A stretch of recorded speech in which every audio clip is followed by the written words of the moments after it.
Oldies Channel. WIRK HD3, Indiantown Road, Florida. Programming paid for by Vicanalis Media Group, LLC.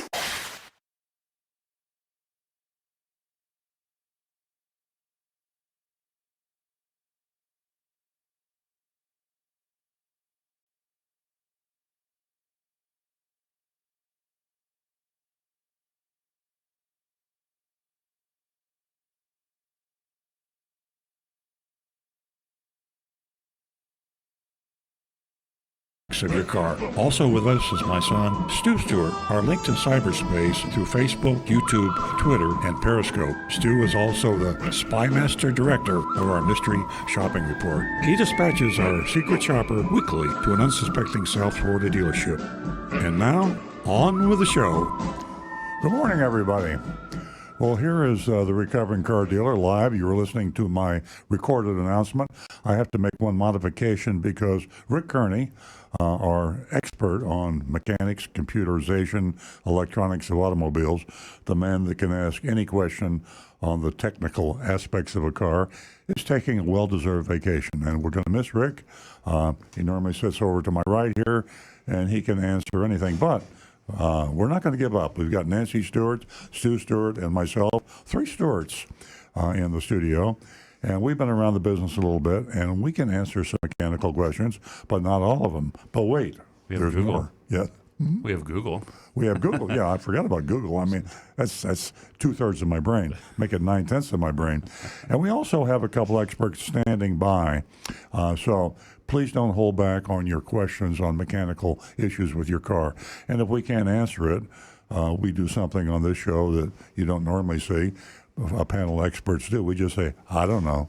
Or that'll be after we Google it. I'll probably start with a joke and then try to fake it, Right. and then we'll get serious. But sometimes we don't know. You know, actually, when we go through all our resources, I got to believe we're batting $9.99. But there's some things you just don't know, and then you just be honest and transparent and say, I don't know. At any rate, you are the source of the show. You folks out there in Facebook land, because we're streaming live on Facebook, facebook.com/Earl on Cars. We're also streaming on Twitter and Periscope and Facebook, I said, YouTube, and you can just stream us directly, can't you, Stu? Was there a change in that? Yes, that was my big announcement. So last few weeks, our listeners had been letting us know that the live stream at streamearloncars.com was playing holiday music. Well, that's been fixed. It's been redirected to the new site. So you just go to the old site, streamearloncars.com, and you'll be able to hear the internet stream of the audio. Yeah, www.streamearloncars.com. You know, if you're cool, you don't say www anymore. No. That's just, but for old folks That's like me. That's the 2000s. It's 2000, yeah. So stream www.streamearloncars.com. And that way you stream us on Facebook, Periscope, anything. The text number, that's become all reliable. Used to be our phone number was all reliable. I'm going to give you our phone number anyway, but hey, what's the telephone these days, right? Telephone number is, for the record, 877-960-9960. That's 877-960-9960. Now, I'm just being, silly about the telephone number. The telephone is really cool because you have that personal connection. You hear the voice, you hear the laughter, you hear the anger, you hear the emotion. Phone calls are really great, so we do encourage you. We have some regular callers that we love to be on the phone. Just wouldn't be the same as if they were on text or Facebook. But text has become our utility. That's like our base, our core, and we build a nice backlog of comments, questions, criticisms, and we like you, we don't like you type of comments. Our text number, 772-497-6530. That's area code 772-497-6530. And if we don't get to it right away, we will get to it. We usually end up getting to all the texts before the end of the show. Another unusual thing about this show, well, I got two unusual things about the show. Our mystery shopping report, and I know you regulars have heard this 1,000 times, but we have something totally unique. You won't find it on television. You won't find it on radio. I guess maybe on 60 Minutes, Mike Wallace kind of a thing. We do a live undercover agent visitation of a car dealership in South Florida and sometimes North Florida.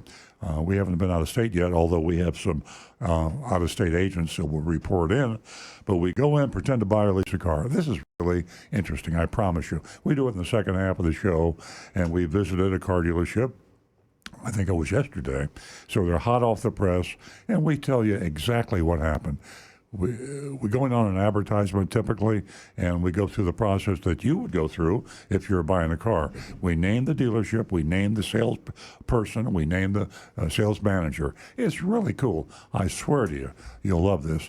The Mystery Shopping Report. We have an undercover agent who's doing a marvelous job, and it's not easy. He's courageous.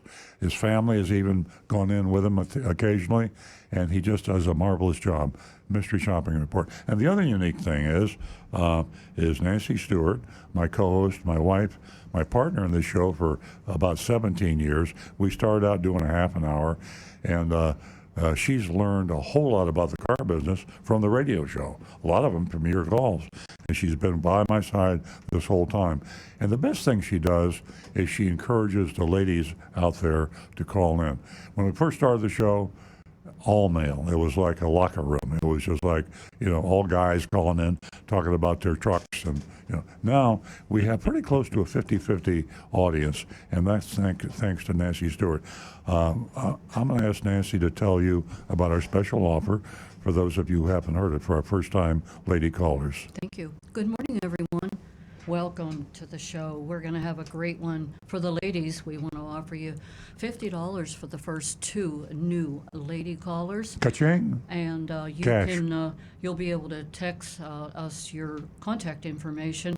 That text number is real important, so I'm going to mention it a few times.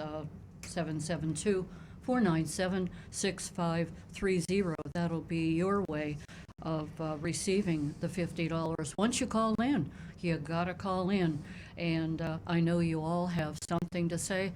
A few of you are a little bit shy from my information this week, but I'm going to encourage you anyway to give us a call so that we can build a platform here for Earl Stewart on Cars. We enjoy talking to the ladies. Again, $50 for the first 2 new lady callers. And any of the ladies that are listening out there that haven't received their $50 check, please take advantage of the text number and contact us with your contact information at 772-497-6530. Now back to the recovering car dealer.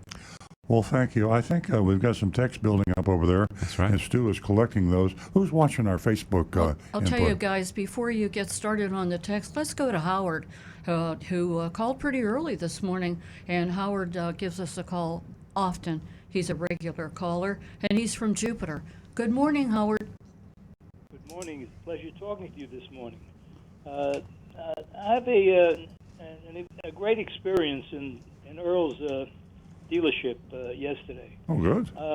Should I tell you the great experience? Yeah, I to do with Earl. I'd love to hear it, and I just have to tell the new folks that this is not an infomercial, but you know something, who doesn't like compliments?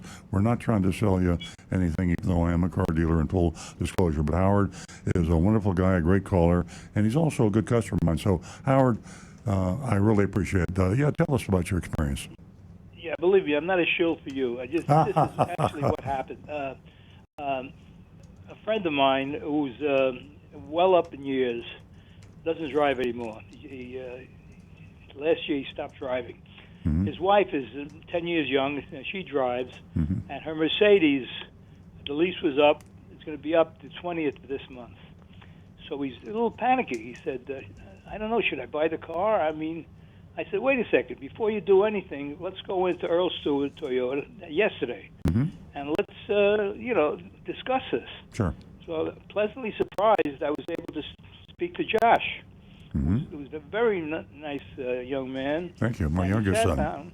He sat down with us and explained the situation about a 1-year lease is not available. Yeah, and I told this gentleman, I'm not going to mention his name. I said, you're turning in your Mercedes. They're giving you an option to buy it. It's a 3-year-old car, and I told him that Mercedes could be in the shop every other month. So, no, real, because I have experience with Mercedes.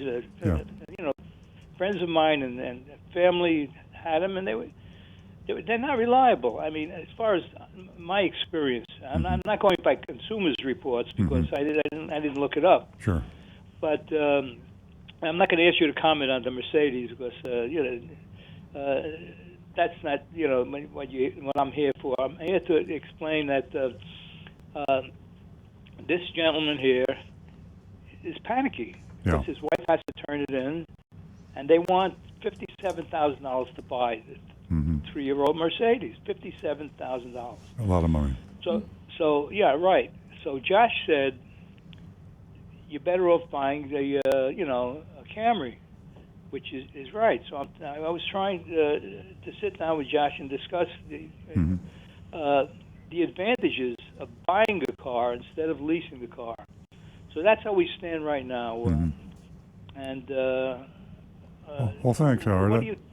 Yeah. No, that's what are your comments on this? Yeah, it's a great thing to comment on because in South Florida we have a lot of this going on. High population of older folks like me, and at some point in time, you have to ask yourself, how much do I want to invest in this car? How long can I drive this car? And all these unpleasant questions that face us with mortality. And leasing is one of the biggest challenges. With a lease car, many people think it's like a rental car. You lease a car, and if you stop using it, you just turn it back in where you leased it.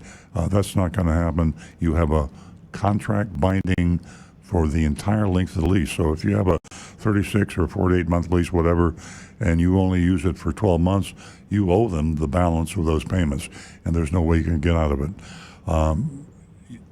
If you lease a car, of course, you're not building equity, and when the car goes back and you have to pay all those payments, there's nothing to bail you out. Those payments are like rent receipts. They just float off and disappear into thin air. So for older folks, sometimes purchase is a better option because you are building equity as you make your payments. And if something happens, you can't drive anymore, then you have some equity and you can hopefully very least break even by selling the car without having to write a check for 36 monthly payments. So leasing for an older person is something that they should think twice about. Exercising the option to purchase on a lease is a whole new question too. It's a matter of arithmetic. In this case, the Mercedes, they were asking $57,000. You could have taken that Mercedes if you were seriously considering exercising that purchase option, and you could have gotten 3 bids on it from 3 Mercedes dealers. You could take it to CarMax. You could take it to WeBuyAnyCar.com. You could take it to Carvana. I mean, today you can get a good bid on your used car from multiple sources. And that tells you, is $57,000 a good price or a bad price? If the highest bid you got is $49,000, then you don't even think twice about it. On the other hand, you might find a bid over $57,000. This happens very rarely that you get a bid higher than your option, but it does happen. So if you get a bid a couple $1,000s over the option to buy, you can flip the car and make a fast profit. That's highly unlikely, happens very seldom, but it's worth checking out. And Howard, that's a great typical case happening every day in South Florida. I know that, and he started to get panicky because the 20th is coming up soon. And, exactly. Well, how it stands right now is his wife, who drives, is going to come down to your dealership and speak to a salesman. Sure. And because she has no experience with Toyotas. And Josh explained it has leather seats. It's the XLE. It has all the new features. I think it has more features than the 3-year-old Mercedes. Safety features. Yeah, okay. Or the same. Either more or the same features. Probably more because a 3-year newer car, the technology, safety especially, is going at warp speed, and you got a 3-year-old car, you probably have multiple features that you should have that only come in the newer model. Okay, so I'll bring him down probably next week, well, as soon as possible. Howard, I appreciate Bring- it. Thank you very bring much. him down and his wife, Oh, great. and this way, we can discuss this in detail. But I appreciate your help, and I Anytime. give kudos to Josh. He has a lot of patience. Oh, thank you. Do you like Josh better than me now? I knew I Stu would say was that. thinking that. Different entities, I said Josh. Thank you, Howard. Have a great weekend. Okay. Take care of yourself, my Okay, friend. you too. Bye. Thanks, Howard. Remember, folks, you can take advantage of your anonymous feedback. That's another form of communication that you can use and utilize it in a way that is very unique. That being, we just don't know who you are. You remain anonymous. So, www.youranonymousfeedback.com. Okay. And we have some callers lined up, so we're going to go to Doug, who's been holding. And Tino, just hold on and we'll get to you. Hi, Doug. Hi, how are you? How'd you like that sunrise this morning? Oh my God, it was great. With all the dogs. Is it? Are you calling for Ollie this morning, or is this your call? I'm calling for Ollie and Tim. We just say good morning. Oh, great. So what's Ollie driving today, Doug? Ollie wants to get a car, but we told him he can't do that anymore. He's getting too old. He's 21. Oh, jeez. He just cried. He's crying. That's too funny. Well, Doug, it's So always. anyhow, I have a question. Yeah. I have a question about my car that got struck by lightning. And then it got hit, and they left the whole front grill all messed up. So it's all fixed up, but my question about Carfax is how can I find out if anything is showing up on my car before I bring it in? Because a lot of dealerships, they're showing an interest in my car, but if I bring it in, will they look it up and see that it's got that damage? I mean, not damage. It's got the record. Yeah. Yeah, but now it's like brand new because they replaced it. Yeah. Yeah, exactly. Yeah, Doug, that's for the people that haven't heard you calling before, Doug's car, as you heard him just say now, was struck by lightning. And that's, it's unusual. You don't know what damage lightning does to a car. A huge surge of electrical, and even the best technician can't tell you what parts of the car were affected. I think you're doing the right thing to trade that car or sell the car. And this is a chance for you to get even with the evil car dealers out there, because no legal obligation to divulge anything about that car. You don't want to walk into a car dealership and say, hey, my car just got hit by lightning and I want to sell it. You go and let them do their due diligence and their research, and some of them will and some of them won't. But today you have more ability to go. You put your car, it's all like putting your car at the auction. You can go to Carvana, that's a big national company, and they buy cars. AutoNation, the biggest retailer now, their big campaign on We Buy Cars. You don't even have to buy our car, we'll buy your car. And of course, there's WeBuyAnyCar.com. You've seen that commercial that drives you crazy. They're a legitimate outfit. Yeah. And then you can take it to, what make car do you have? What make is it? Honda. Okay. Honda Civic. Take it to a couple of Honda dealers. You go to the used car department and say, look, I got too many cars in the family. I'm downsizing. What will you bid for my car? I'm going to sell it to the highest bidder.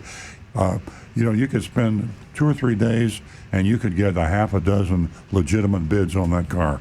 And I would sell it or trade it.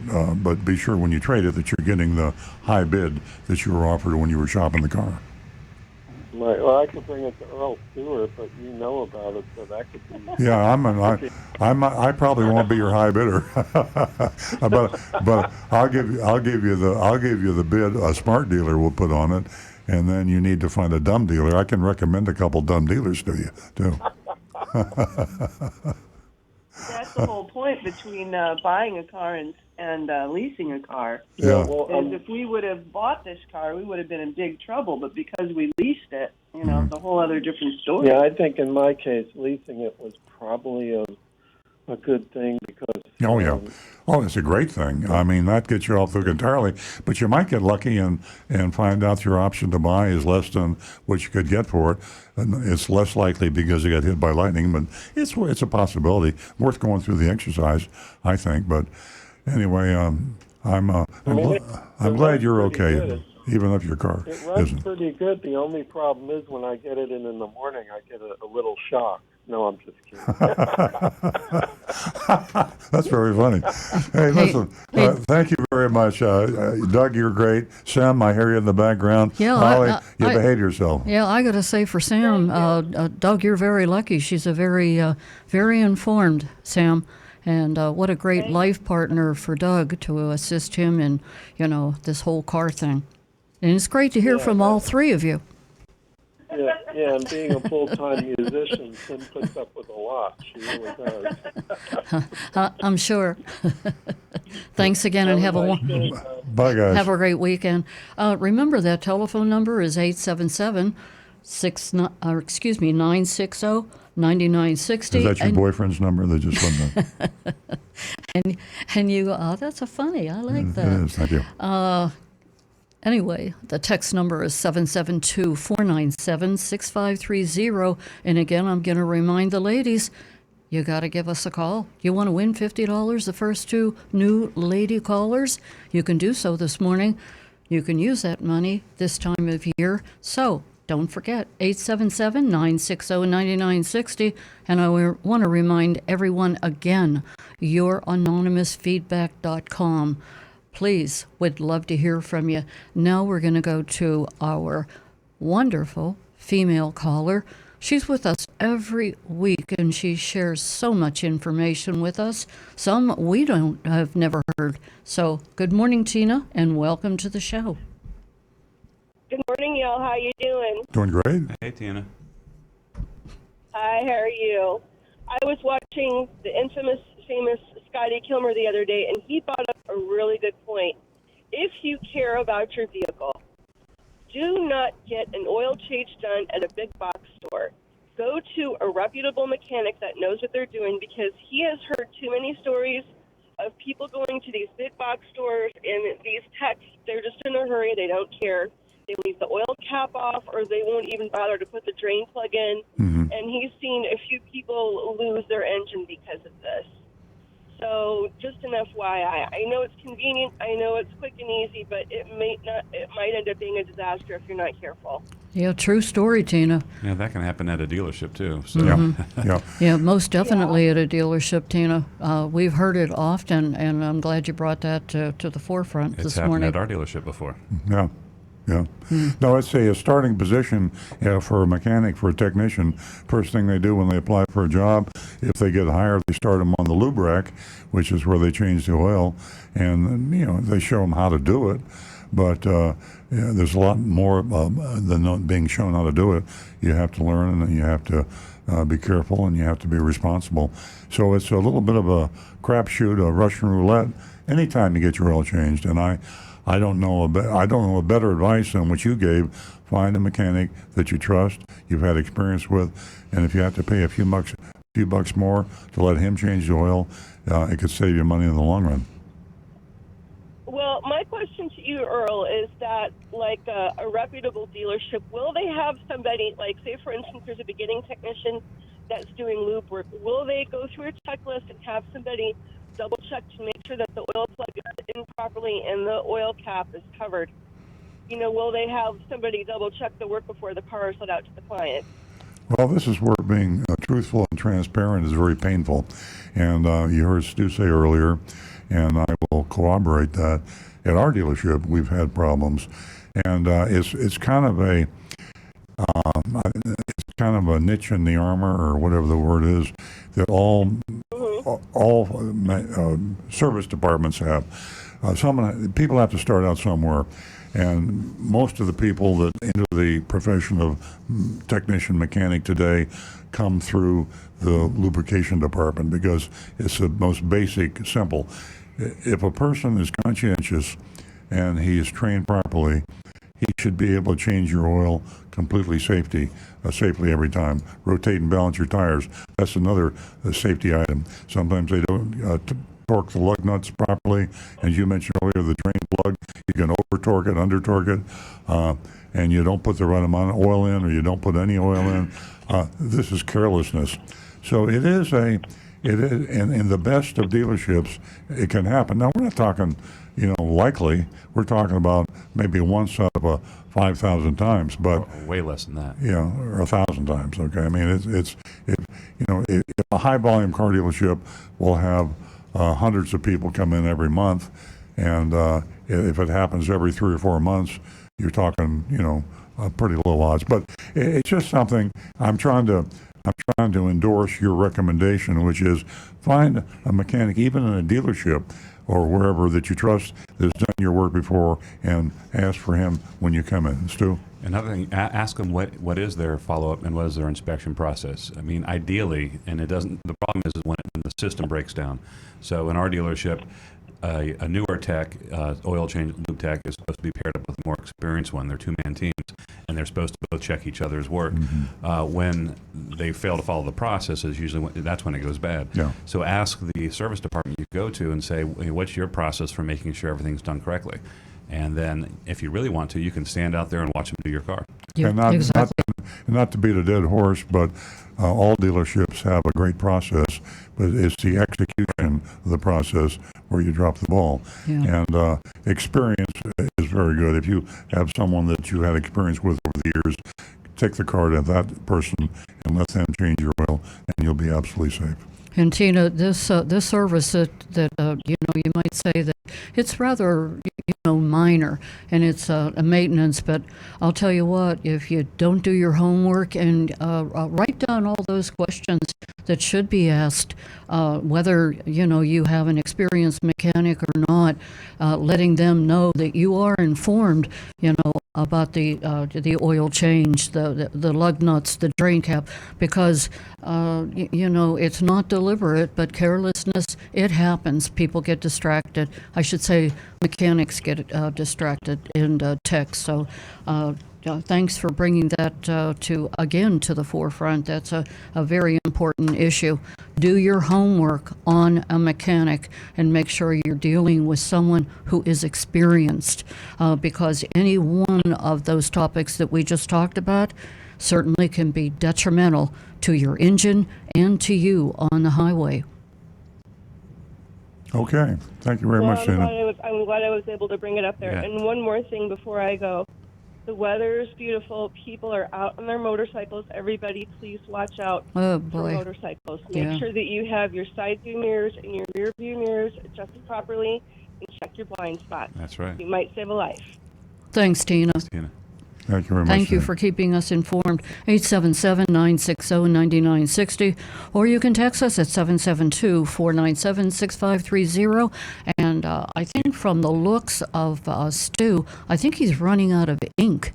He has so many texts. My bag has about 30 gel pens in there, so I will never run out of ink. But I was just thinking about Tina's question. It would make an interesting study. How does, we know that there's a lot of inexperienced techs that maybe have just done, it might be their first week on the job and they forget to tighten the cap or the drain plug. But for a technician who's done this literally tens of thousands of times over a career, what causes somebody who does a routine that you would think would be as basic as brushing your teeth to forget? We know that there are distractions, but it's interesting, especially an experienced tech ought to know how crucial it is. What an expensive and even like life-threatening mistake a simple mistake forgetting to do a simple routine thing can have. Yep. Absolutely, Stu. Absolutely. All right, we're going to start with a tech question here. And the question says, I have a 2006 4Runner and the low pressure tire pressure light is blinking. Can this be fixed without removing all the tires? I looked it up, and it looks like the batteries are dead in the sensors. Well, I can answer that question for you. You're probably right. It is one of the battery sensors, batteries for the sensors has died. But the good news is you do not have to remove all of your tires. The Scan Tech tool will tell you which tire it is where the battery is dead. and the battery levels of the remaining ones. So it can be done with only taking apart one tire to replace the sensor. And in full disclosure, I didn't know that myself. I texted Bobby Galarza. So thanks, Bobby. Fantastic. Yeah. That's where the system's working. I thought I was getting ready to fire Rick. I thought we didn't need him anymore. You're gonna put me in the shop? Yeah. I can Google and I can text, but I can't fix cars. I don't think. We have quite a few. Let's start with the. You know what? I'm gonna take a chance with another tech question. A non-Toyota. Yeah. I recently bought a 2010 Hyundai Elantra. I think I have a transmission problem. When I come to a quick stop, the transmission bangs when it's going in the first. When accelerating fast, the transmission slips between first and second. And I think you're absolutely right. If that sounds like a transmission problem, and I Googled it for you, and in the 2010 Hyundai Elantra, there are numerous complaints about transmission slipping problems.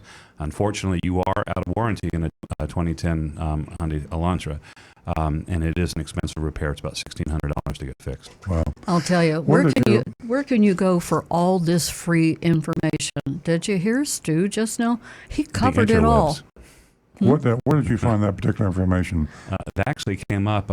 Google's is getting really good at finding the relevant information and feeding it to you at the top of the search page before you even go to a website. So there was a little box that appeared that had kind of cold information from various sites, and there were just a ton of reports online from various forums about the Hyundai Elantra problem. So you don't even have to find the chat room or anything like that. You just go to Google and make your Google entry relevant. Make it try to talk in normal English, just the way you would ask the question. And if you keep it short and succinct, it's amazing how fast Google can find it. It's getting better and better. I remember back in the day when you had to put special characters and quotations, and there was like a technique to search. All I said was 2010 Hyundai Elantra transmission, and boom, all the information. I just had a horrible thought. Now it's magic. I just had a horrible thought. We don't need it. We're being replaced by Google. And what we can have, it would be Google on cars instead of Earl on cars. Exactly. We get the voice recognition. And I'm obsolete, and I don't even realize it. Well, this is probably the first sting of that realization that you got. But the reality is, I'm sorry, Rick. I'm going to sound like Rick, but the whole world's going to be automated, and even careers and professions that you think cannot be automated, they will be. Doctors, lawyers. Doctors for sure. Yeah. All right, let's go on. Excuse me, my comment, Mr. Car Dealer, Mr. Recovering Car Dealer, you can't be replaced. Thank you very much. Okay, this is on Facebook. This is from Carl Jr., which I thought was a restaurant, but it is, yeah. I have a 2018 Chrysler 300 with Firestone Firehawk GTR tires on it. I have 20,000 miles on the car, and the tires have very low tread. I asked the dealer about it, and he said he would do a tread test and would see what he could do. Then I stopped at a Firestone store and got an answer. I thought it was pretty rude. The associate said that they put low-grade tires on basic cars today. I said my car is far from a basic car. It's a $36,000 car. This doesn't seem fair. Please give me a review on this. Thanks, Carl Jr. The answer is tread wear index, and you look on your tire, and you'll see a number probably around 300, whereas you could have one with 500 or 600. The tread wear index measures the softness, hardness ratio on your tire. The harder the rubber, the longer the mileage you get on the tires. The newer cars, new cars, as a matter of fact, typically have a lower tread wear index. They don't like to put the harder rubber tires on a new car. My theory is when you buy a new car and you road test it, you want a smooth ride. The softer rubber will give you a smoother ride. Also gives you fewer miles per set of tires. I don't mind a little stiffer ride. And if I were trying to maximize my mileage, I'd probably choose a high tread wear index, maybe 600. And with a tread wear index of 600, that's stamped on your tire, by the way. You can read it right there. TWI, it says TWI and then a 3-digit number. And you can get 60,000 miles to a set of tires with a 600 tread wear index. So that's my answer. Yeah, and the guy at Firestone, he might have delivered it rudely, but in a sense, he was telling you the truth. Yeah. He probably, it's not cheap cars that do it. It's all new manufacturer cars. Yeah, if you bought your car new and you're going to buy your next set of tires, ask the question, what tread wear index do you want to put on my tire, on my car?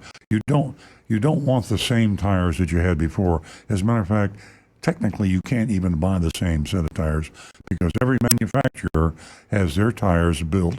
Firestone built the tires for the car this person bought, and they put them on the cars they manufacture. You cannot buy them in the store. That's right. Okay, we're going to go to youranonymousfeedback.com. We have 3 that came in this morning. First one says, I haven't heard you talk about it yet, but rumbleon.com. It's an app, and it also has an app, and it's selling tons of cars and trucks with airbag recalls with no fixes. I found 20 during a 15-minute search. Wow. And I personally thank you for that because it's tough finding these cars. We do these massive searches every week trying to find them, and having a new resource will make things easier. And what is that again, Stu? It is rumbleon.com. It sounds like it sounds like maybe a car phone. RUMBLE on.com. Yeah. Let me comment on that too. As I say often on the show, in full transparency, I am a current car dealer, and I do the show as a consumer advocacy. But I have to admit that I do have a car dealership, and we try not to pretend like we're not an infomercial thing. We're the real deal to help you. So, but it's been good to help. It helps you and helps me being a real car dealer because I'm on top of what's going on today in the retail car business. With that said, last Wednesday in a management meeting, we were talking at my dealership about how we could increase our profitability in our service department.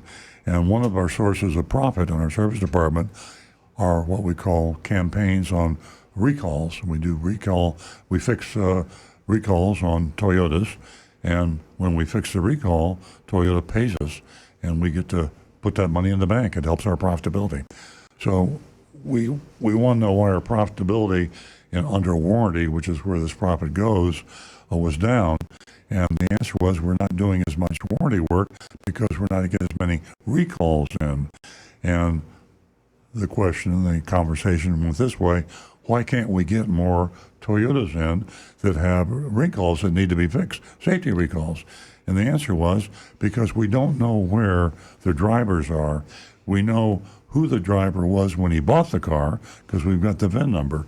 But if they traded that car once or twice or 3 times, that car could be in a different state by a different owner, and we can't locate them. And then somebody said, it was me actually, well, why can't we find them? Because they have to buy a license plate and a registration every year or 2 years for their car, no matter what state they're in. So you should be able to match the VIN with the current owner. And then you contact the current owner and say, you've got a dangerous recall that needs to be fixed. And I said, why can't we get these numbers from Toyota? And well, Toyota doesn't have those numbers. Honda doesn't have them. General Motors doesn't have them. So we have a system here now where we have only 1 out of 4 cars with a recall being fixed. 75% of the cars with recalls on the road, millions and millions of cars are on the road, have not had the recall fixed. And we can't find the people because the manufacturers won't go through the due diligence and the trouble to find where they are. There are state laws now, with some, deference to the manufacturers. There are state law privacy laws that prevent people from putting together the name of the owner with the VIN number. So if you bought a car and it was a used car, the state knows your name and they know the VIN, but they won't sell that to Toyota or Honda. Yeah. Well, that makes it difficult. Yeah, they make it easy for you to find your own customers, but that's the problem. Yeah. It's everybody else out there. Yeah. I mean, there's an app that I don't know if you just mentioned it because I was Googling something. There's an app you can go one car at a time and scan a license plate, and it pings the DMV, and then it runs the VIN number for you. It's just a little bot. It's a little computer program. And a dealer can do that at his dealership. As a matter of fact, they sell scanning tools that will scan every car that comes onto your lot and do that with the license plate. But you can't go out there on the highway and do that. You can't go in every parking lot in the world. Yeah, exactly. Okay. Let me mention that telephone number again before we get back to Stu, who has a lot of texts. That's 877-960-9960, and you can text us at 497-6530. Don't forget, ladies, I mentioned when we opened the show that you should give us a call. First two new lady callers, you can win yourself $50 this morning and also take advantage of youranonymousfeedback.com. Now back to Stu. Yeah, we'll continue with the anonymous feedback. Hi, I know you've mentioned accessories like pinstripes and mudguards. They're usually overpriced by car dealerships. If a customer requests to add those items, do you sell them at a lower price or the same as the other dealerships? And I can take it. Take it. Yeah. No, we don't mark them up. And this is not an infomercial, so I'll make it really quick. No, we don't do that. To give an example, a pinstripe will cost you about $30. Mud guards, on 4 tires, about $150. So it's not thousands of dollars, and we don't do that. Yeah, there's nothing wrong with selling accessories at a car dealership. The pre-installation of the accessory and the obscene markups of 1,000 or 2,000% is what is wrong, and hiding the fact from the advertised price of the car. So suddenly you buy a car at the advertised price and you find out it's got $1,000 worth of dealer installed accessories on the car. That's what's wrong. You should always try to buy an accessory you want, shop, get the best price from the dealer or from an independent. Yeah, I mean, it's really easy to go to just petpoise.com and just that puts you in the ballpark of what the market price is. Because they're priced competitively, and just and also if you're Amazon exactly. But then you got to worry about labor installation. But if a car dealer, just let them know, you beat them up a little bit, and that kind of is a good segue of negotiating into the next your anonymous feedback that came in. Says hello there. For decades, the dealers have trained consumers to haggle and negotiate. You can't expect this deep-seated mindset to fight for the best deal to be undone overnight. You can't reasonably expect for someone new to your dealership to believe the salesperson when he's told that Earl Stewart is a one-price dealership. The knee-jerk reaction is that this is just another dealer lie. I know Stu's comment 2 or 3 weeks ago, whether it was said jokingly or in sincerity, to raise the price for a negotiating customer was short-sighted again. That consumer would be subjected to the dealer's little game and would not have a better experience than anywhere else. Thanks, Andy. Well, I'm really offended, Andy, because I thought my jokes were obviously jokes. I thought I had a good sense of humor. And that was my joke. Exactly. Well, we sound similar sometimes. And by the way, the idea of car dealers advertising one price and not really being one price because they slip the hidden fees in on you, we have an example of that in today's mystery shopping report. Mm-hmm. And I don't believe people for being skeptical. Yeah. People come into our dealership, and we put our lowest price on every car, and people are skeptical, and sometimes they get angry and they want to haggle because they think it's a game. And the reason they think it's a game is because a lot of dealers out there, like this dealer we mystery shopped yesterday, they lie and they say we're one price. And when you come in there, they're not one price because they have hidden fees that they add to the advertised price. I'm gonna tease Andy a little bit. This is anonymous feedback. Don't put your name in there. I'm just kidding. But Earl's right, and actually, Andy, you're 1,000% correct. That's we do train that at the dealership. Is when a customer comes in, we know we're lumped in with every car dealer because that's what we are. Sure. And people have been beaten like dogs for 100 years, and we're going to come around here and say, hey, we're really nice, believe us. We don't expect people to believe us, so our salespeople don't have their feelings hurt day after day. We let them know to expect people to have their guard up, and then hopefully then it changes. But it's shocking, to find out that what you said is very true, and it's going to take a while for the consumers for that to sink in. Yeah, the world's changing. That we're changing. The culture is changing, and we want to build a better reputation for the auto industry. Yeah. There's no calls. I got plenty of texts. We're sliding into an infomercial, folks. All right, let's move on. Thank you for the service you provide. This is a text, by the way. I'm getting divorced and I have leased 2 cars. How do I switch the lease of one of the cars to her name or other money-saving way to handle it? A 36-month lease, which I'm 6 months into. Well, you have to go to the leasing company, and you have to get their permission because that's their collateral. And if they have you and your soon-to-be ex-husband on the contract, then it's going to have to be an agreement between you and your husband and the leasing company. It can't be unilateral. Yeah. There is a secondary way you can do it. There's a thing called swap a lease, which is not officially sanctioned by the leasing companies, but it's used pretty commonly. It's like a sublet. Technically, you're not supposed to do it, but in a pinch, I guess you could if the leasing company didn't cooperate. Okay. This is from Andreas. This is one of our longtime Facebook fans and a member of the Sunrise Club. He posted a picture of a barge dredging sand from beneath the waves. Yes. He goes, Earl's treasure ship Facebook comment made me think of this. So he from Wikipedia. Dredging is a form of excavation carried out underwater or partially underwater in shallow waters or ocean waters. It keeps waterways and ports navigable and assists coastal protection, land reclamation, and coastal redevelopment by gathering up bottom sediments and transporting it elsewhere. Might it be possible to attach a sieve to this dredger and use it in an alternate fashion? Search the depths of the ocean for dealerships' honesty and integrity. That was elaborate, but you know what? Somebody needs to figure that out. I'm going to hold up our camera. That's the treasure ship that Andreas was talking about, and it was just off the Jupiter Inlet, and it's a giant ship, and they're dredging, I think, for Spanish doubloons. Are they really? Doubloons, yeah, and they're sifting the sand, and there's probably a galleon down, the Spanish galleon down there, and it's so cool to watch them. It's been a source of entertainment. They've been north, south. They've been all over the place. And what's amazing is the ship is so large and it moves so fast. What gives them the right to get that? If you waited a few more years, that might wash up on the beach behind your house. It might be, but you got to pay Florida half. Florida gets half Really? of them. Yeah. Huh. We're digressing. Okay, sorry. Johnny in Riviera Beach, Texas. Oh, excuse me. Yeah. John has... Joined us. John's calling us from Palm City. Good morning, John. Hello, John. Yes, good morning. Good morning. Good morning to everyone. Happy holidays. Happy Same to holidays. you. On my mind, because I heard of a stolen car. So stolen cars are on my mind. According to Insurance Info Institute, in 2018, 750,000 cars were stolen. Wow. According to their list, the number one car that's stolen is a Dodge Charger. Really? With the Hemi in it, naturally. 2 was a Dodge Challenger. 3 is an Infiniti Q50.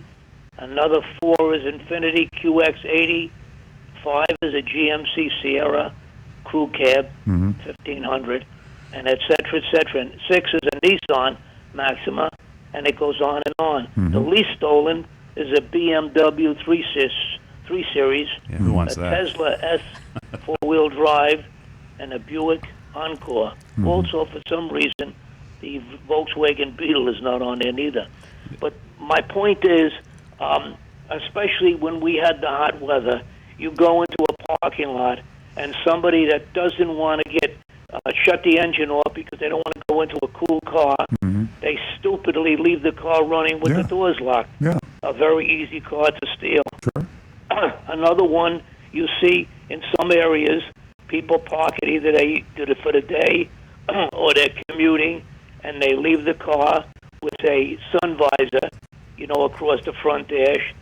That's an indication to somebody that car is not going to be moved so soon, so it gives them a little time, to enter the car. Yeah. But it's a serious problem, probably on an increase because cars are so expensive, and also relatively easy, especially we had during the storm, the hurricane in the Caribbean islands.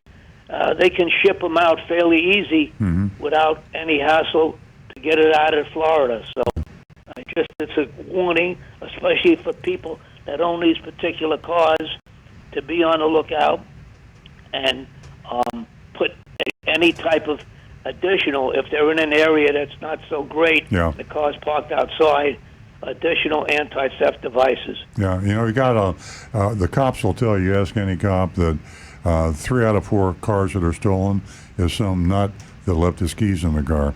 And it's all, you don't have to be a genius today if you're a car thief and defeat the burglars alarm systems or the theft deterrent systems. All you have to do is find somebody that's not not real smart and follow him around. You leave his keys in the car, you hop in the car, and he drives off. I know people that do that.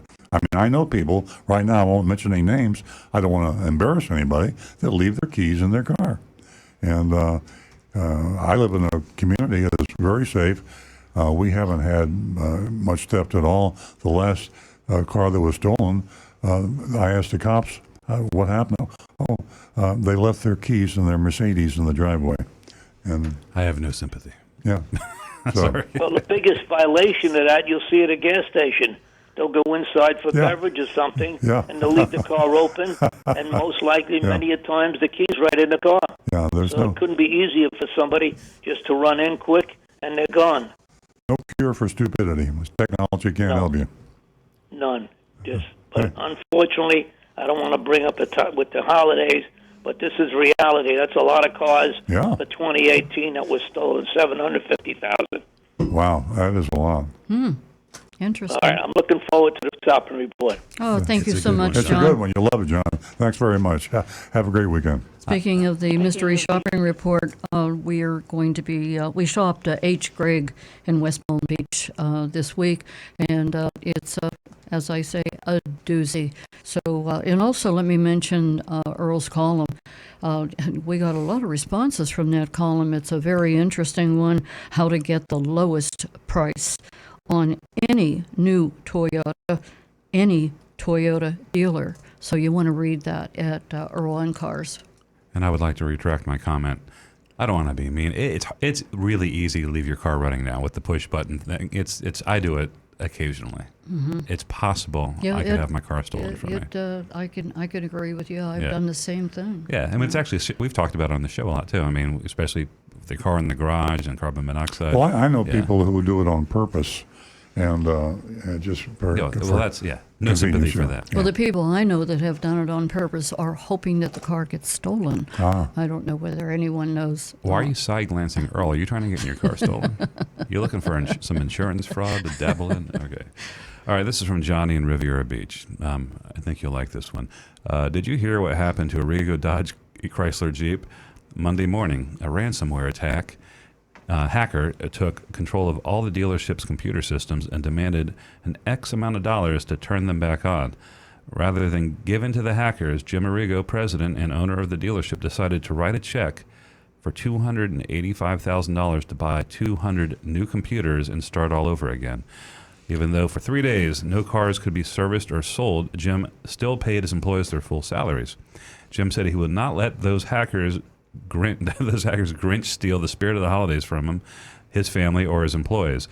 This is some scary stuff. The city of Riviera Beach gave in to computer hackers and paid them $600,000 in bitcoins before the computer system was freed. These days, more money is being stolen with a keyboard and the click of a mouse than anyone walking into a bank and robbing it. I hope this texter is listening, because I have the rest of the story and the true story. The true story You're not going is... to tell him what I told you, are you? Huh? I said I was the one who hacked him. No. The true story is that Rego Dodge and my dealership happened to use the same IT company. And about 6 months ago, the IT company went to Jim Arrigo, and said that you realize your computer system is ancient and you have a lot of computers there that can easily be hacked, and we should update your servers and modernize so that you cannot be hacked and held for ransom. And Jim Arrigo says, I ain't going to spend that kind of money. So it was our computer company that hacked them. So they got hacked. And yes, I did hear about it.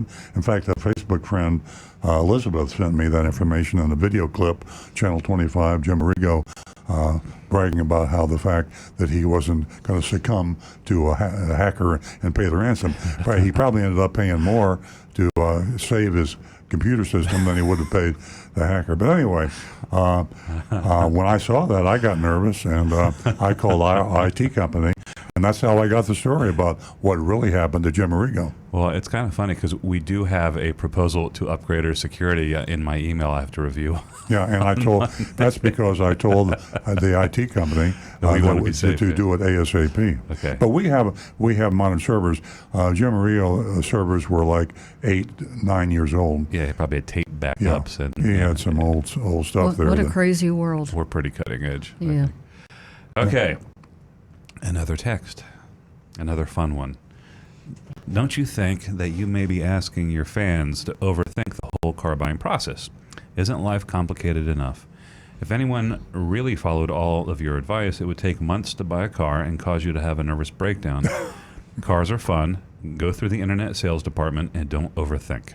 You got one part right. Go through the internet department. Well, not necessarily. Yeah, I sometimes think I'm flooding the listeners and the viewers with too much, and and of course some people out there just want to have the fun of buying a car. If you have enough money, and a lot of people, not a lot of people, but some people have enough money where they can go into a car dealership and they can not haggle or hassle, or haggle if you want to, write a check, and drive the car home, and don't worry about it. And so if there are a lot of people that don't care if the car dealer made an extra $5,000 or $10,000 on them, because $5,000 or $10,000 to some people is chump change. I guess my advice is to the people that can afford to do that. Some people that buy way more car than they can afford, pay way too high a price, and I just try to maybe I overdo it. Now, listen, here's what I think.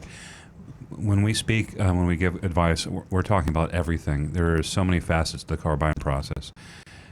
Yeah, and it is a lot. But not everybody has a trade. Not everybody's trying to get finance. Not everybody's trying to figure out a lease.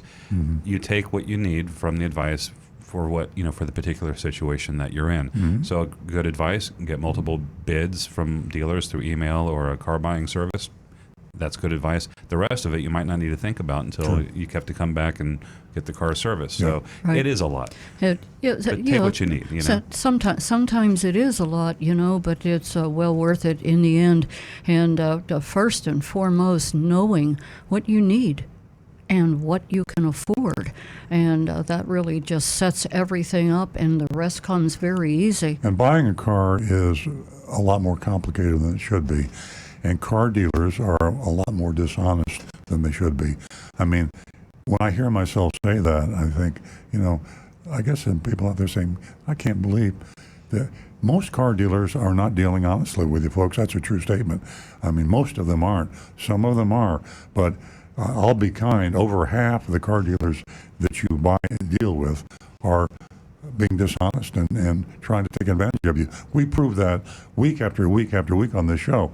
They will tell you that this is the price, and then they will add hidden fees, and then they will add dealer install accessories.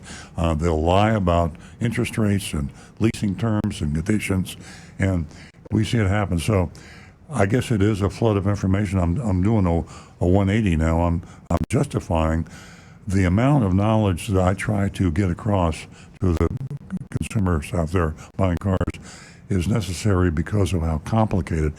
And the dealers are professionals. It's their card game.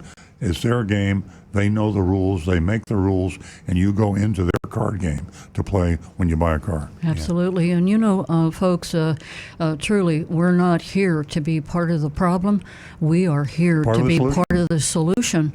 And in this complicated world today, there's a lot of people that need this information. One other thing I want to address with that text or the anonymous feedback is the internet department. It is a good rule of thumb, but you're not protected when you go through an internet department. It's still staffed by salespeople. It still follows the policies of the dealer.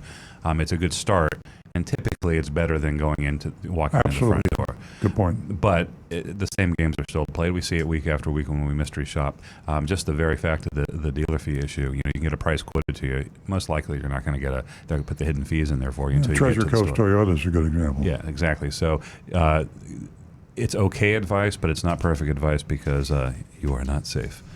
Okay. Nancy's got a text. I do. Thanks, Stu. I have a text from Ginger speaking of purchasing a vehicle, and she wants wants to know when the best time of the year is to purchase a vehicle. And before I hand this over to Earl, I'll tell you that, today, right now in December, I think it's a great time. And also, we're all thinking about that special gift for the family. And during this time, there's a lot of special incentives. And guess what? These dealers want to get rid of this inventory that they're left with. Now, I'll let the recovering car dealer finish that up. That's one of the most commonly asked questions, and the answer is the end of the month is a good time to buy a car.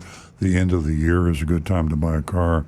The reason for that is that the incentives and the bonuses, paid salespeople, paid dealers. There's an intense competition between dealers and between manufacturers, and the dealers' world and the manufacturers' world operates on a 30-day cycle.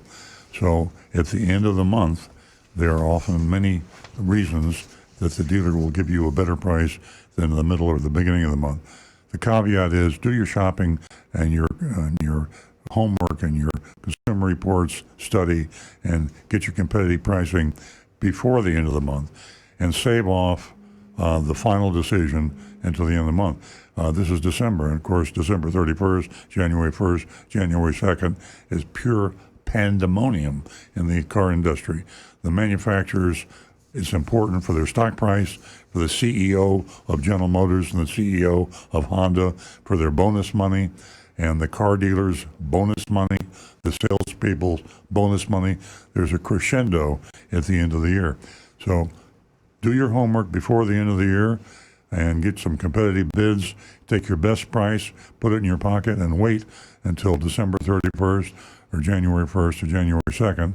And that's when they close. They close the books typically, Stu, 3 or 4 days after the end of the year? Yeah, depending if it falls on a weekend. This year, this time it's January 6th for Toyota. Yeah, so 2nd or 3rd or 4th of January, December 31st, you will get yourself a better deal than you would right now. Yeah, the dealers are really trying to get rid of this unsold inventory, and I'll tell you what, I love negotiating, and what a time of the year to do just that. Give us a call toll-free at 877-960-9960, or you can text us. And remember, ladies, you can win yourself $50. First 2 new lady callers. As Earl sometimes says, I'm begging you. Give us a call, $50. And you can also text us at 772-497-6530. And don't forget, we do have the mystery shopping report coming up, and that's from H. Gregg in West Palm Beach. I see that we have a caller, and that caller is Richard, and he's calling from Jupiter. Good morning, Richard. Yeah, good morning. Good morning. Yeah, just wanted to comment, listening to your comments on buying cars and people discussing how difficult it is or how it's not difficult. I just wanted to relate my current experience. I am 82 years old, so I bought a lot of cars, all kinds, sports cars and everything else. But my recent car purchase was a Tesla. Mm-hmm. I wanted to relate that it was an outstanding experience. Yeah. I mean, there's no haggles, no nothing, and you might want to mystery shop them. Mm-hmm. We have mystery shopped them. Yeah, and you're absolutely right, Richard. It's probably the best car buying experience we had, and everybody I talked to, if you want a Tesla, if you want to buy one, the system, the process couldn't be better. They're one price. You order your car. There's total courtesy and consideration. They try to sell you a higher priced car, but that's just salesmanship. And they try to sell you accessories, but that's just salesmanship. There's no hidden fees. I'm not sure if there's a hidden fee or not, Stu. I think there was a processing or a dock fee. There was, yeah. Absolutely. Yeah. It was small, though. I think it was just a facility fee. Yeah. And mine, I recall that online. But you don't even really have to go into a dealer. No, you don't. Sit down to your internet, your iPad, and order one. Exactly. Richard, what model are you driving? Model S. The S, as in Sam? I had it a year and put 13,000 miles on it. zero problem is a wonderful car. Yeah, it is. No, it's that Tesla model has the dealers very concerned, and they're very nervous about Tesla getting active and more dealerships. But they're more afraid of the Tesla model being copied, and the dealership's very existence relies on the way they sell cars, which is flim I can flam. understand that. Yeah. I've dealt with dealerships all my life. Yeah. On a lot of cars, and that they ought to be running scared. Yeah. They are. And I guess some states, Texas, like they won't allow Tesla in because of that. Yeah. Yeah, it's so they're really Elon Musk and Tesla really gets them nervous, and hopefully one day they will have a positive influence on the rest of the dealers. No reason all dealers shouldn't be honest and transparent, just like Tesla. Well, my limited experience with service, which has been almost zero, with no problem, just going for a couple of checkups. Yeah, electric cars. They handle the service great too, but I think they're going to get overwhelmed. Yeah.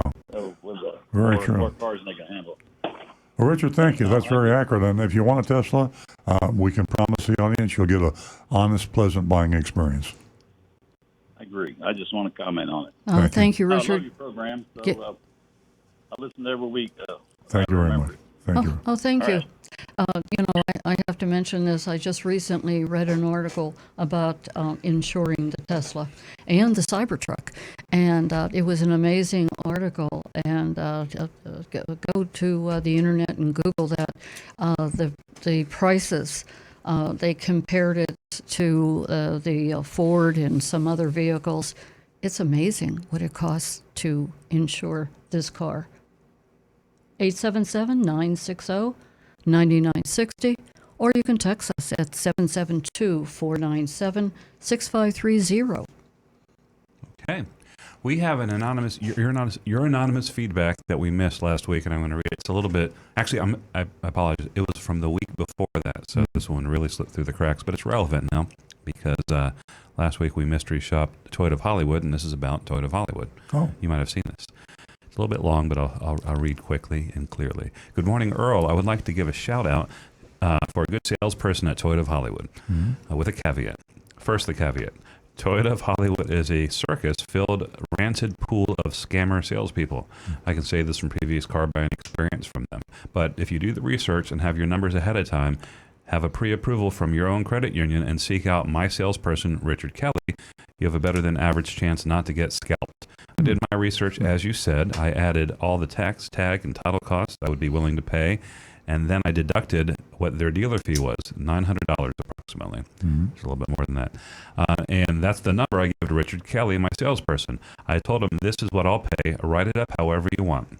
He tried to bump me with an extra $400 for the tag, and I told him I know what transfer tag costs are, and you could make a little money off it. But if you think I'm going to pay an extra $400, then I'll just get an annual Broward County bus pass. He asked, where did you get that number from, the amount I was willing to pay? And I said, Earl Stewart told me to research it, and I did. He went to the manager, and I got up and meandered around the dealership. He was waiting for me when I meandered back to the desk.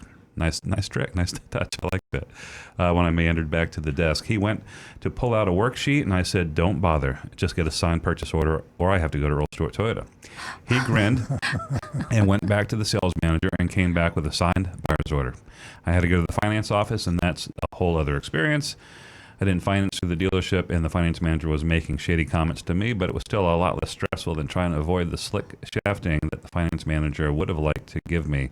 In the end, I didn't care about the shady finance guy because I got the car I liked at the price I liked. Shout out to Richard Kelly for not being a big D-bag like so many others in the dealership. Interesting. Thank you, Anonymous. Yeah. And that's the, you prove the point. You go in prepared. You go in there, you do your research, you know what you're willing to pay, and leave. Do you think he read my blog, How to Get the Lowest Price? I think so. Well, if you're Anonymous, if you're listening, if you want to give us a follow-up, that would be really nice. And thanks for the heads up about meandering. I like that. Yeah. That's a good way to get their attention. Well, because typically it's kind of like a what is it? Car chases dog, or a man bites dog. It's usually it's the other way around. Our mystery shoppers will sit there and wait sometimes for 30 minutes. Here, I'm going to hold up a copy of the blog. Is that coming across? Yeah, how to get the lowest price on any Toyota from any dealer. And this is starting to sound a little like a infomercial. This is not, because we have listeners all over the world, and we have listeners. This listener was in Hollywood, Florida. That's a long drive to my dealership. We have listeners in Canada and California. If you are if you want to buy a Toyota and you're anywhere in the United States, read this. What we do simply, this blog is EarlOnCars.com. You can go Earl's or Florida Weekly or Hometown News. I think it's in Hometown News last week, but EarlOnCars.com. We tell you to go to our website where we post all of our prices on all of our cars, and you can actually get the tax and tag included in that, and that's a very good price. Might be a better price somewhere else. Some Toyota dealers will sell cars for less than we do. Mostly they don't. Mostly they sell for more than we do. But if you negotiate well, you can get a really good price at any dealer. Take our price as a starting point. That's our lowest price, and you can actually do it out the door, including tax and tag, or you can do it without the tax and tag. You might be in a different state where the sales tax is different and the tag is different. So go to EarlStewartToyota.com and pick out the Toyota you want to buy, and go to your dealer, the one closest to you, just like this gentleman did in Hollywood, and say, here's the price I'll pay. If you sell it to me at this price, I'll buy it. Or you might even try to get it for less. Why not start out trying to get it for less? He might sell it to you for $100, $500 less. In worst case scenario, if you get the price I'm posting, that's a good price. I can promise you it's a good low price. Yeah, and folks, go to Earl and Cars and read that column, how to get the lowest price on any Toyota from any Toyota dealer. Yeah. And I'm going to take Terry's call right now. He's calling from California. Thank you for your patience, Terry. It's been a while since we heard from you. Hi. Good morning. Good morning. How are you guys? Welcome. Good. I wanted to, thank you. I found you guys on YouTube, and I really appreciate your show. I took copious notes on all kinds of different things. I feel like a more educated buyer now for getting a car. Great. But I went to a Toyota dealer, and I looked at the Moroni label, which I never knew existed. I didn't know the name, just a sticker. But on the very top of the Moroni label, it says MSRP, the price, and then underneath that it says optional equipment. Mm-hmm. And it listed some floor mats and different things. And then on the bottom it said delivery and processing and handling fee, $955. Mm-hmm. And then on the bottom it says total. Does that total mean, because it's a different MSRP price from the top to the bottom, and I'm wondering, is that, which is the actual MSRP price? Is it the one on the top or the one on the bottom after they add all the stuff? Well, Terry, if this is the legitimate Moroni label, and sometimes it can get confusing because the car dealers will take a label and they will copy the color, the font, the type style, and everything to counterfeit and become as if it were part of the Moroni label. So you have to look at it sometimes real hard to be sure that it's not a separate label that's pasted alongside. But if it is a Moroni label, the MSRP is given of the base car, and then they add the options and freight and other items to come up with a grand total. So the grand total should be on the Moroni label, the legitimate manufacturer's suggested retail price. The danger is the dealers slip in another label, and they start putting on their dealer-installed accessories, and they make it look like it's part of the Monroney sticker and not being there with you. If you could take a picture of that and text it to me, I'd be glad to give you an exact comment. But from your description, it probably is part of the Monroney label. Stu, would you agree? I do agree. Because I work for you. It seemed like it is, because I looked at several cars, Mm-hmm. and they all had the same label on there. At different They dealerships? said, but no, I just went Same to one. dealership. Yeah, it should be, Terry. It should be, and that gives you your apples and apples comparison. And when you're shopping to buy that car, you pick the one you want. You get the bottom line on the Monroney label, the MSRP, and the discount you get off that MSRP, because who's going to pay MSRP? You don't pay that much. You should get a significant discount, and by having the same car with the same MSRP at 3 different dealerships, you go with the dealer that will give you the maximum discount from that number. But is the delivery and freight and all that, is that, because I understand on your show that's something we don't pay? Yeah, that's something that you have to pay if it is the manufacturer's number. The manufacturer breaks out the freight cost, and they have freight costs added to the MSRP. I'm not sure why they just don't include it in the number, but it probably dates back to a time when the freight used to vary, and now they use standardized freight. And there's also the what was the other fee besides the freight? You said it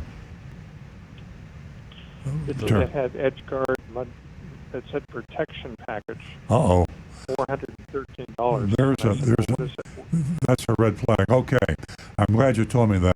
That dealer has added a sticker to the Monroney, and he has trying to trick you into believing that is the manufacturer's suggested retail price. So he's added his own protection package. The manufacturers don't have a protection package. Distributors do. I mean, we have in our Southeast Toyota, for Toyota dealers in some 5 southeastern states, they will add what they call a Toyo Guard, a protection package to the window sticker, which is the Monroney. And what you need to do there, if you're in the Southeast and you're trying to buy a Toyota, say, I don't want Toyo Guard, I don't want the protection package, I want a car without it. Because when car comes from Toyota, the manufacturer, to the distributor, it doesn't have the protection package. The distributor will add it. And Gulf States is another distributor for Toyota. What make car are you looking at? This is a Toyota Prius. Okay. So I'm not sure. And it had, I opened up the back, and it had a package of, the carpeting and the everything in there for the $259. And I said, well, does this come, when this is on the dock after they deliver the car from wherever? Yeah. You're saying that Toyota prepackaged this car with all this stuff? And he goes, yes. And I said, well, so if I don't want it, how do I don't want to pay $259 for the carpeting. I mean, that should just come with the car. Yeah, carpeting is strange. Floor mats is one thing. I've never heard of adding carpeting. Yeah, could you take a picture of that and text it to me or email it to me? Sure. I'd love to. I'd love to see that. And you have our text number 772-497-6530. 772-497-6530. If you could get us a picture of that, and I will get back to you. But it sounds to me like somebody has added that to the Monroney label. I know no manufacturer, Toyota, anybody that would put a protection package included in a Monroney label. Yeah, and then the bottom price, adding the $955 comes up. Yeah, that's suspicious. $1,500 more than. Yeah, that's what I thought. I said, well, aren't you guys reimbursed for? Because the invoice price they don't list. Yeah. But if you buy if like at your dealership, if the invoice price, does that include the transportation fee? Yeah, It should. Yeah, absolutely. It's included in the invoice and in the MSRP. Do you mind mentioning the name of the dealer? It's in San Luis Obispo, California, and it's the Spring Toyota. Spring? They actually Spring Toyota. They actually sold their business to another town that's 30 miles. And I found out that the Toyota dealers there's 3 dealerships kind of close to me within 100 miles, and they're all owned by the same person.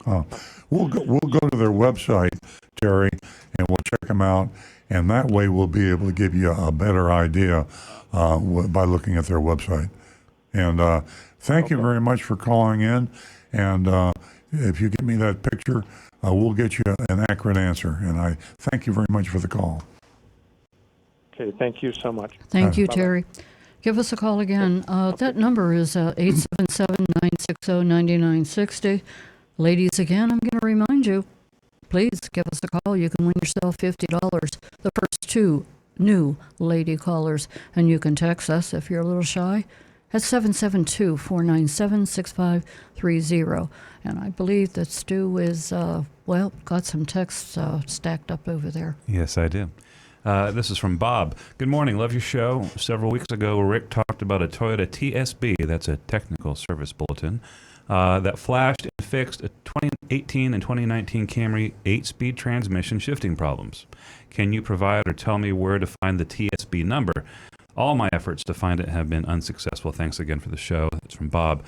Bob, if you're listening, the TSB number on that, it's TSB 0330-17. That's 0330-17. And I did not have that information. I texted Bobby Galarza, our tech extraordinaire, who got right back to me.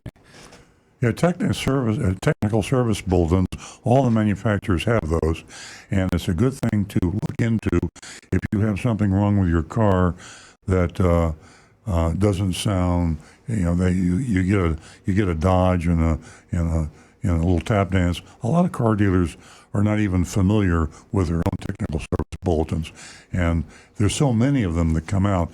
A technical service bulletin is something that the manufacturers put out to fix a car when the owner complains about it, and you're not allowed to solicit that business.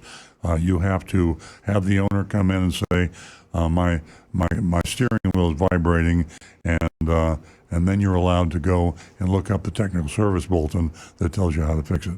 It's like a undercover secret warranty, and very difficult to get the dealers to admit it.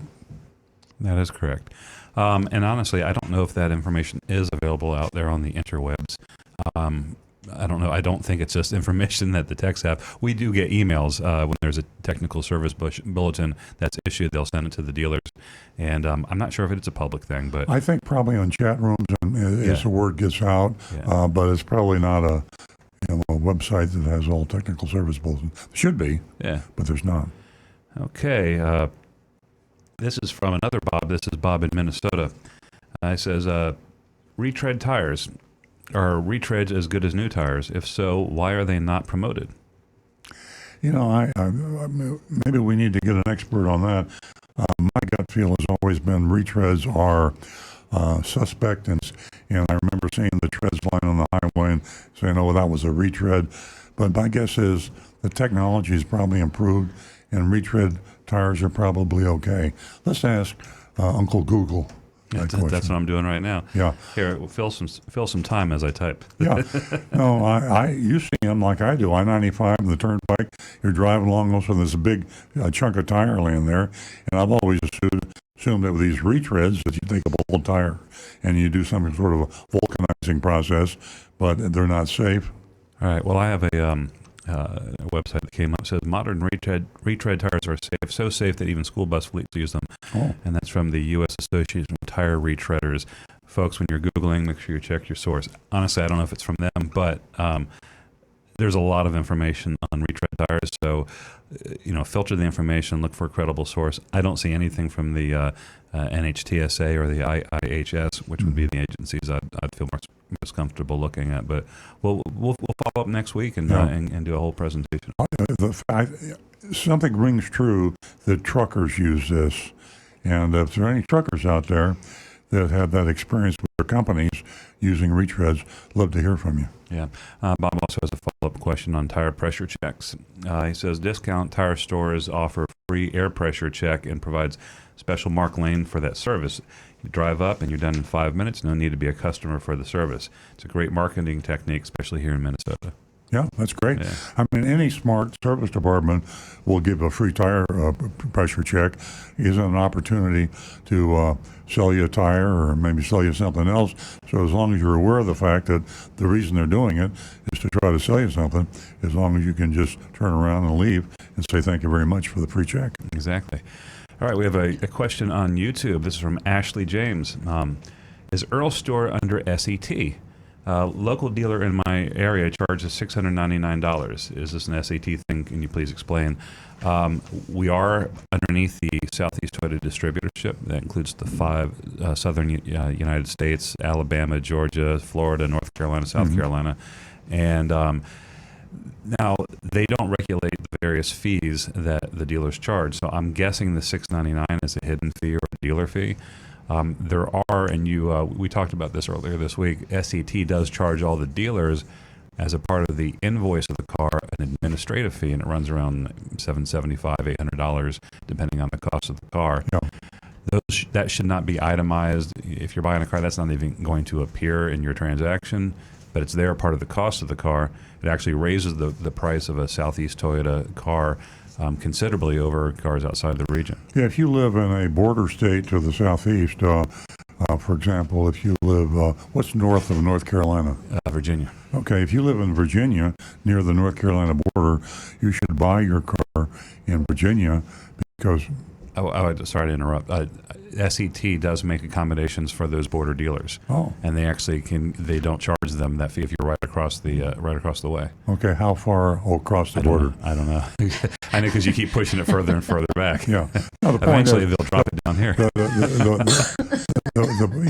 If you're 2 blocks from the border, I can see it. But my guess is if you're 20 miles from the border, you're going to save yourself about $800 if you drive. If you drive to Virginia. Yeah. So if you live in North Carolina near the border, drive north to Virginia until you find a dealer that doesn't have that extra $800 costed on the car.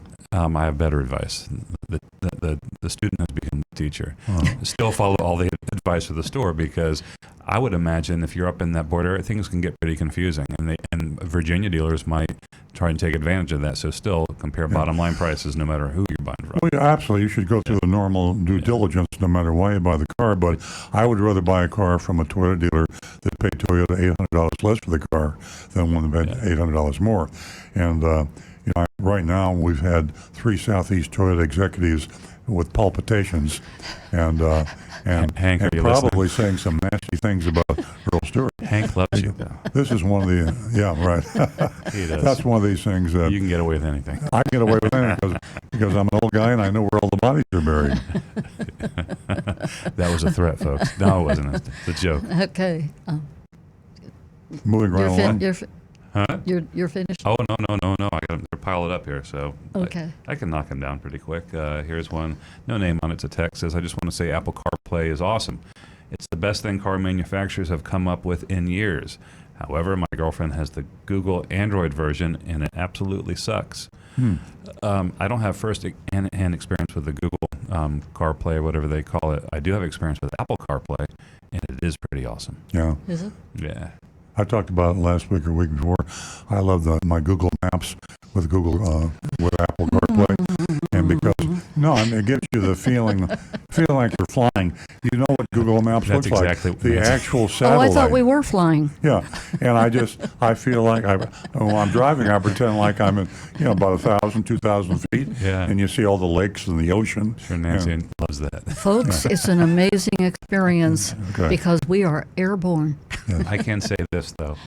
I think it's a question a lot of people had on their mind prior to Apple CarPlay coming out is, if phone manufacturers can make something so easy and so user-friendly, what's the problem with car manufacturers, and why can't it be as easy as my phone? And well, I guess the solution was it will be. well, they said put the phone up on the screen. That's basically what you got. Yeah, pretty good solution. Jonathan in Wellington texted us, says, if I buy a Toyota from a dealership using the Costco price, can I request leather interior or other specific options, or am I stuck with the base model? Now, any car that the dealer sells, as long as it's, you don't want dealer installed accessories, but if it's a manufacturer car, any car the dealer sells will have a Costco price. Your problem is being sure it really is the Costco price and they're not adding hidden fees. This should be disclosed in the Costco pricing sheet. That's the reason you must see the Costco pricing sheet, members pricing sheet. If you don't see that, they're going to try to pull the wool over your eyes. Okay, last text. This comes from Suzanne. I wanted to ask, is there a better deal if you buy after the new models are in and try to find a previous year model? Or if possible, can you find an end of previous before that, or a demo? Or a demo for the best price, because even if a demo, I know you can put a lot of miles on Toyotas. I've had 4 and sold my last one with 150,000 miles. I always thought getting rid of a car 100,000 miles was about the best you could do. Earl, I will keep listening to hear and hear the answer. Thank you and Merry Christmas. We always listen to your show. Oh, thanks a lot. Yeah, counterintuitively, you're better off to go with the current model. If you've got a 2020 and a 2019 choice right now, go for the 2020. The one caveat is that a brand new model with a major changeover, Consumer Reports advises that you wait a year or two before you buy the current model. That's up to you. Some people want to have the first one off the line and flashy new, but you want to wait a month or two before you buy that 2020. If the 2020 comes out and it's a high demand, low supply car, you don't want to buy it today. You want to buy it a month from today or maybe 2 months. But the 2019, they'll give you a big fat discount, and sometimes they'll even give you extra discounts from the manufacturer. But all those discounts added up will not equal the depreciation, extra depreciation that you suffer by buying last year's model. 3 years from now, 4 years from now, when you trade in that 2019, they're not going to know that you bought it in 2020. They're just going to know that the car is a year older than the 2020 you could have bought, and the depreciation differential will sink the ship. Okay, I have a question, and this is from Taylor. She wants to know why Carfax is not always accurate. That's a great question. Yeah, garbage in, garbage out, computers, human error. Carfax is usually accurate.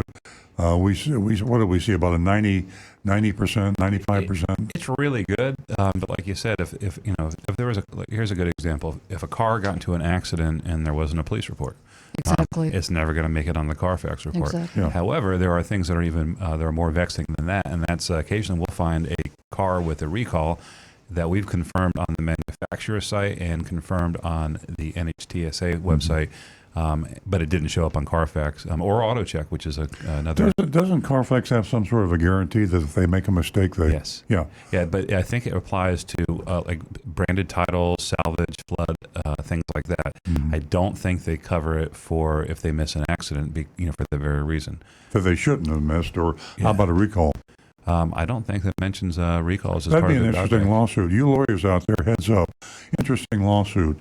Carfax fails to call to the buyer's attention a dangerous recall. The person buys the car, is seriously injured or killed. Is there any liability on Carfax's part?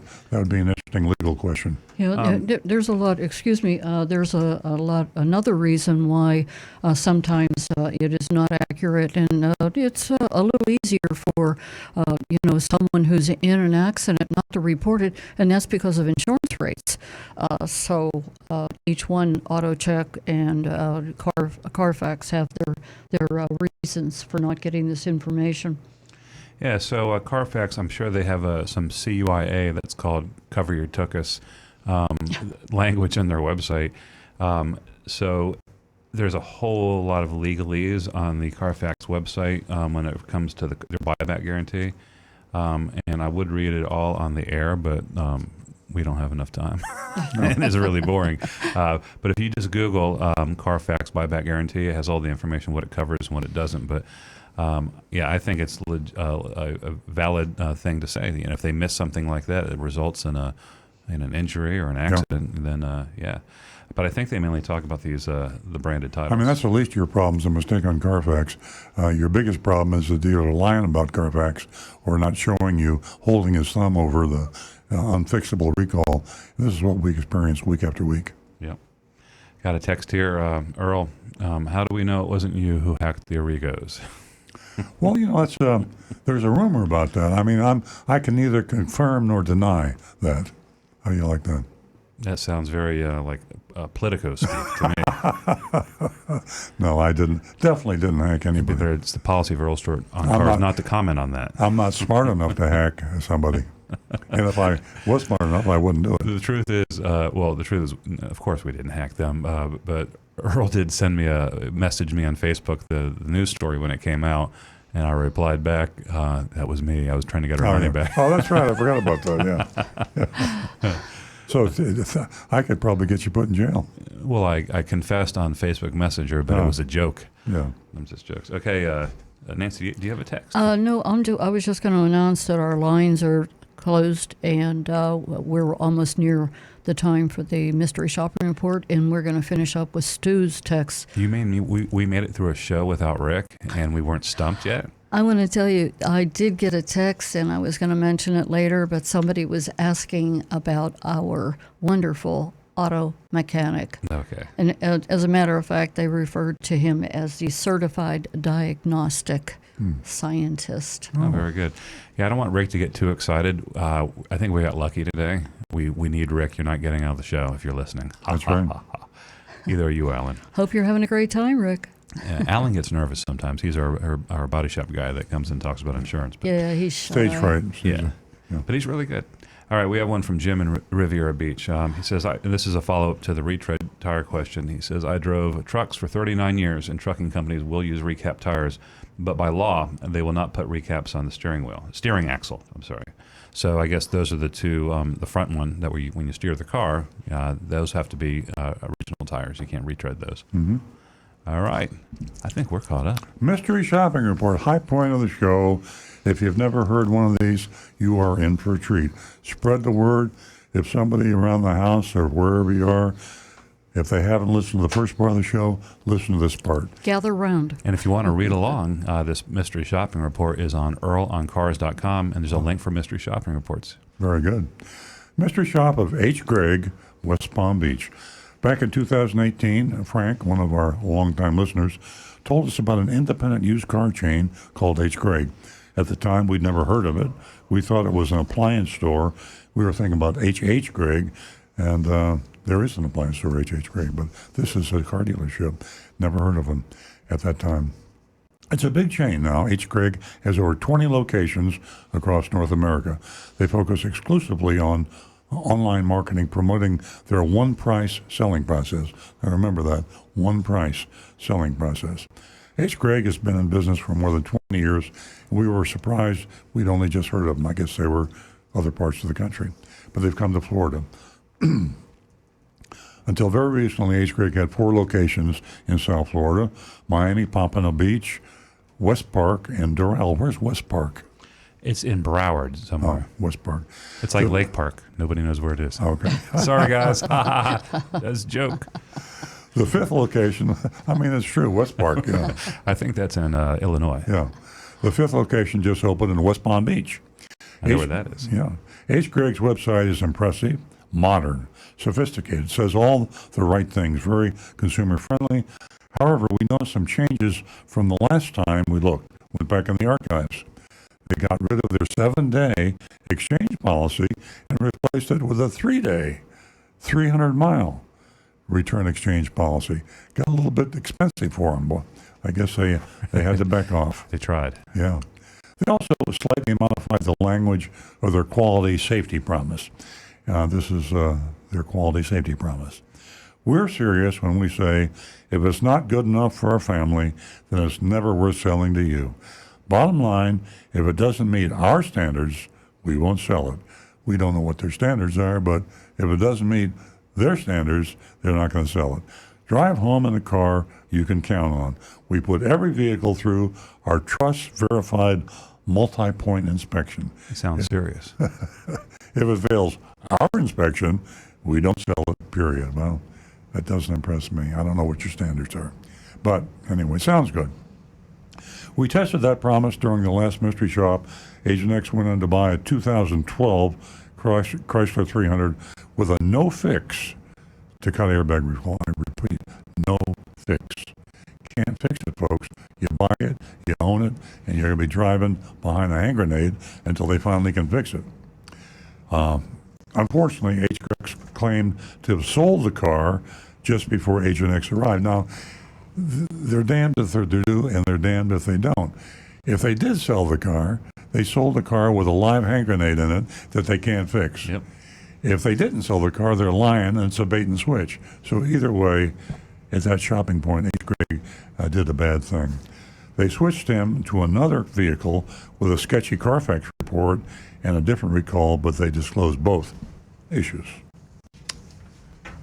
This week, we got a second chance to give H. Greg the Takata test.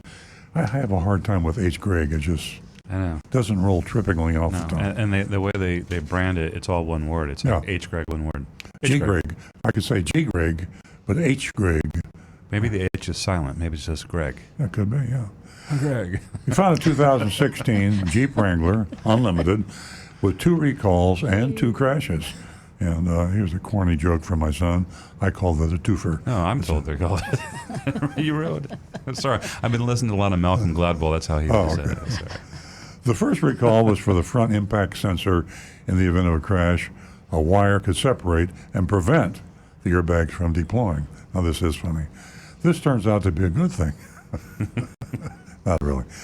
Because the second recall was for an exploding Takata airbag, and the two, I guess, would cancel each other out. No, that's cheap. Kind of a deathly humor. I win some, I lose some. Morbid humor. Sorry. Yeah. A knee slapper. Yeah. Hey, don't worry. Yeah, I know you can't fix the airbag, but it probably won't go off. The sensor probably won't go off. The car is a hot mess. Also worth noting, the Takata recall was fixable. It just hadn't been fixed yet.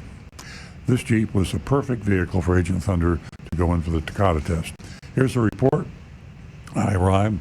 I'm Agent Thunder now. Not really, I'm pretending. I arrived at the very new, very octagonal modern dealership on Military Trail.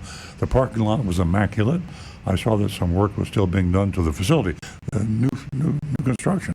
Just built it. Just finished. Painting stripes on parking spaces, cleaning outside windows. Other workers were polishing cars on the lot. There was a big banner that read, hgreg.com, car buying redefined. I like that. I do too.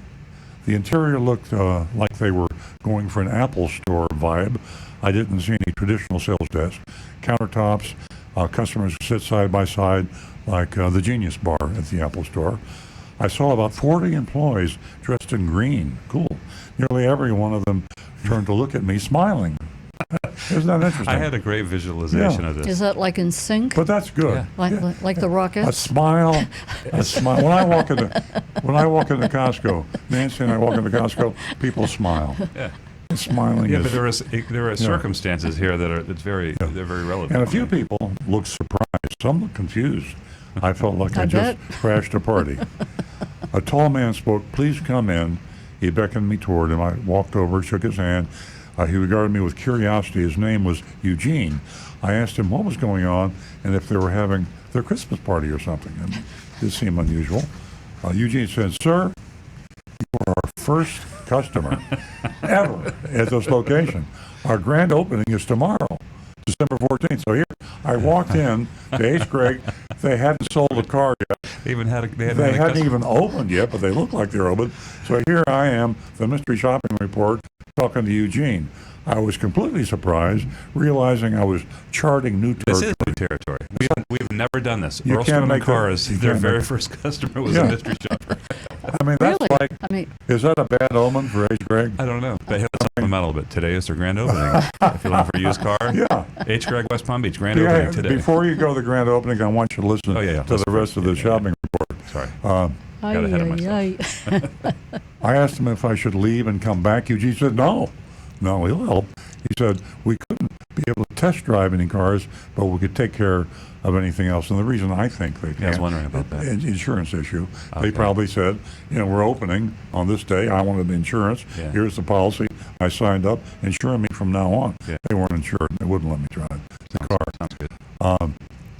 He asked me if I'd ever been to an H. Gregg. I said I hadn't, and I thought that they were a high-end line used car. Eugene said they had a high-line store in Pompano called H. Gregg Lux. Mm-hmm. There's a mouthful. H. Gregg Lux. Eugene told me about H. Gregg and their process. It reminded me of Off Lease Only. With a Genius Bar setup, he walked me to the counter, showed me a slideshow on the computer screen. This slideshow explained the H. Gregg way. The first slide claimed that they were the Costco of automotive. That's what they said. That's what they There's said. a picture in the report if you want to see that. And ain'tgonahappen.com when you get into this a little bit further. Well, But that is clever. I like that. I mean, I would almost want to copy that because Costco is my kind of store. It is, but when the explanation, when they explain why, they claim that they buy in because of the volume they sell, they can pass along savings. Yeah, that's not what Costco does. But it's the idea they understand what good is. Costco, H. Gregg probably shops at Costco. Yeah. Everybody shops at Costco. You think They're built, you think it's a person? In China, Nancy told me this the other day.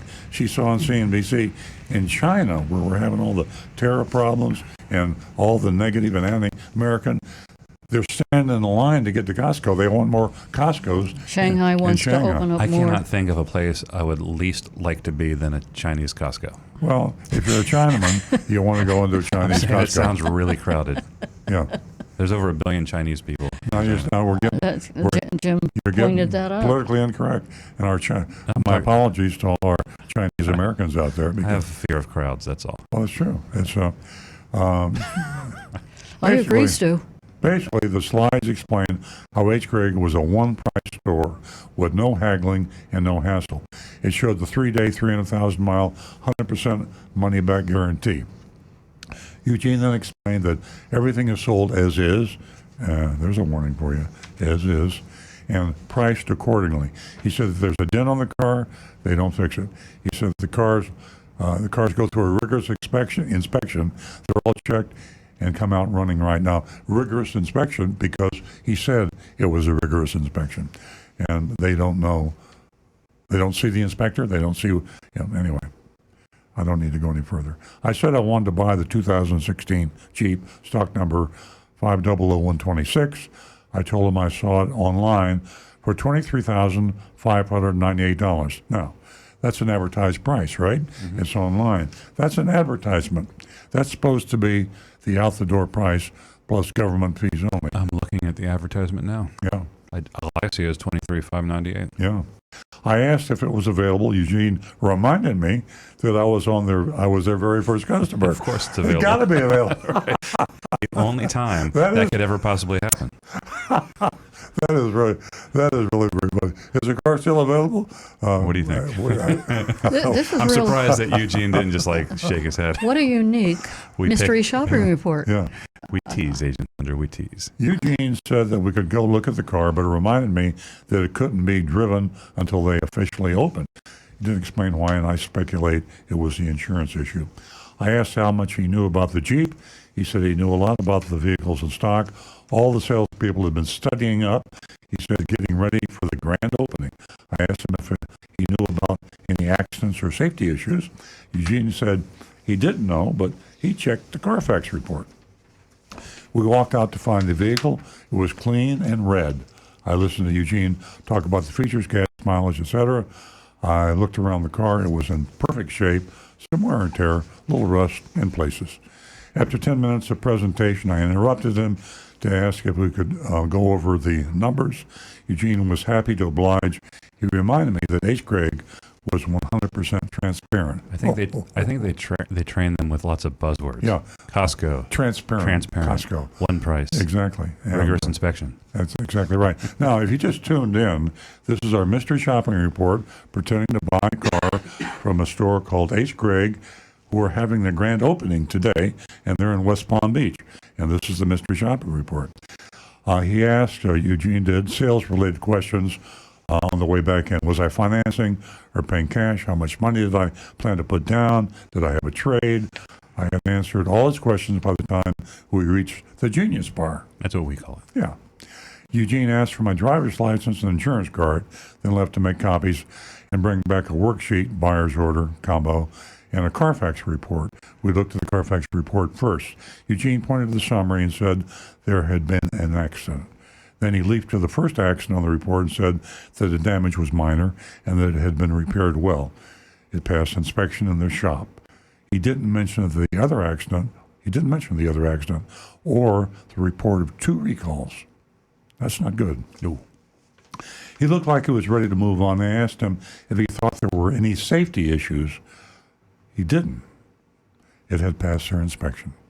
I asked if I had seen a recall, and he looked at the report again. See, this is what happens in so many dealerships.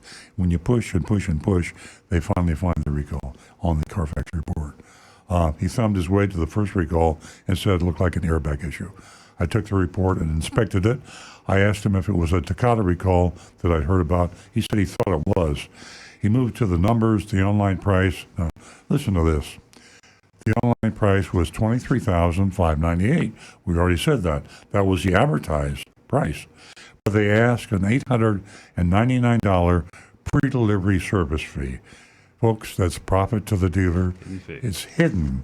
It's a hidden fee because it wasn't in the advertised price, and it is illegal in Florida. H. Gregg is breaking the law, okay? If you're listening, H. Gregg, sue me, because you can sue me for anything, but you can't win, because the truth is a perfect defense against libel or slander. So H. Gregg is breaking the law by advertising the price of their car and adding profit, adding to the price. We've only seen one dealer include it in the price, and that was Toyota Hollywood. Yeah. But then they added it anyway. They did it anyway. And they also added, H. Gregg, a $399 electronic registration filing fee. So that's rounded up to $1,300. They understated the advertised price by $1,300. They violated the law. They committed a crime to suck somebody in to buy the car and then sneak this in on them. These are non-government fees. They are profit to the dealer. And it's just a damn shame that they do this sort of thing. I said it looked good, and Eugene asked what time I would be in on Saturday, that's today, to when their grand opening. I couldn't buy it until their grand opening. I said, check with my wife, and I'd call him. Now, let me go back a little bit to the $399 electronic registration filing fee. I had a phone call, a nice phone call yesterday from a gentleman in Port St. Lucie, Stewart area, and he read my blog, and my new blog is how to get the lowest price on any new Toyota from any new Toyota dealer. And he said, Earl, I noticed that you said the out-the-door price included tax and tag. He said, in the past, you've always said out-the-door plus tax and tag. And we had a nice conversation. I explained that out-the-door wasn't literally correct to have to add tax and tag, and that it had become accepted. I said, the reason I came out with this blog article, which you can read at earloncars.com, is because dealers have come up with hidden fees that sound like they're part of tax and tag. And H. Gregg did this. $399 electronic registration filing fee. So you could go into H. Gregg and say, I don't want to pay any hidden fees. All I want to do is pay for tax and tag. They say, well, part of the tax and tag is a $399 electronic registration fee, but that is not part of tax and tag. That's profit to the dealer. So they disguise fees to sound like they're part of tax and tag. So we thought, for the purpose of my latest blog, how to buy a new Toyota from any Toyota dealer at the lowest price, we thought we should go ahead and give you the full price. So you go to our website, earlstewart.com, or no, Earl Stewart Toyota, earlstewarttoyota.com, and you put any Toyota model in there, and you go and you can get the total price, including Everything, the tax and the tag. Take that to your Toyota dealer in Syracuse or Apopka or Apalachicola or wherever you want to go. There's a little email function. You put the dealer's email address in there and send it directly to them. Exactly. And say, if you beat this price, we got a deal. So take my price, which is a good price, but you might be able to beat it. And if you find a lower price, that's great. If you don't, make them match it.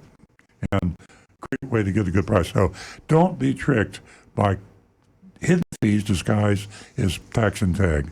And all the dealers have gone on to this now. Almost all dealers are charging tag agency fee, that's BS, e-filing fee, BS, electronic filing fee, BS.